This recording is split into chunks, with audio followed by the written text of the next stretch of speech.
Hello friends, welcome to விஜயம் kitchen. இன்றைக்கி நம்ம செய்ய போகிறது கத்திரிக்காய் கவாப்பு. பஜ்ஜி கிடையாது. பஜ்ஜினா நிறையா மாவு பிடிக்கும்.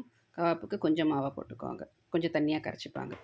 இதுக்கு வேண்டிய பொருட்கள் வந்து 3 ஸ்பூன் கடலை மாவு போட்டுக்கோங்க, 3 ஸ்பூன் அரிசி மாவு போட்டுக்கோங்க. 3 ஸ்பூன் அரிசி மாவு போட்டுக்கிட்டு அது கூட வந்து கொஞ்சம் பெருங்காயம் போட்டுக்கோங்க. பெருங்காயம் நல்லா வாசனை கொடுக்கும். காஷ்மீரி மிளகாத்தூள் கொஞ்சம் போட்டுக்கோங்க.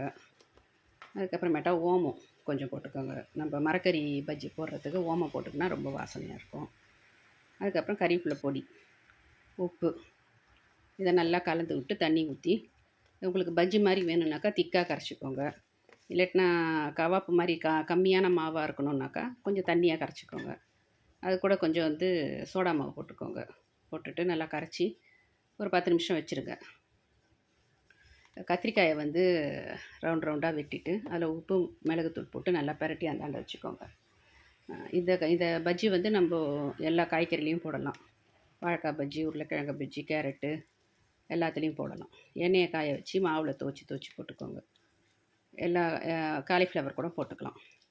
இது மாதிரி போட்டு திருப்பி விட்டு எடுத்துக்க வேண்டியது தான். நம்மளுக்கு சிலருக்கு வந்து கடலை மாவு வாய்வுன்றதுனால ஒத்துக்காது. அவங்க வந்து கொஞ்சம் மாவு கம்மியாக கேட்பாங்க. அப்போ வந்து கவாப் மாதிரி போட்டு கொடுக்குறது.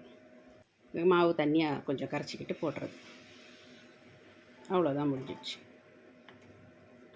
அதை எடுத்து வச்சுட்டு நம்ம கெச்சப் கூடயோ காரம் சோஸ் கூடயோ சாப்பிட்டா நல்லாயிருக்கும். ஈவினிங் டிஃபனுக்கு நல்லாயிருக்கும். ட்ரை பண்ணி பார்த்துட்டு கமெண்ட் பண்ணுங்கள், ஷேர் பண்ணுங்கள். தேங்க்யூ.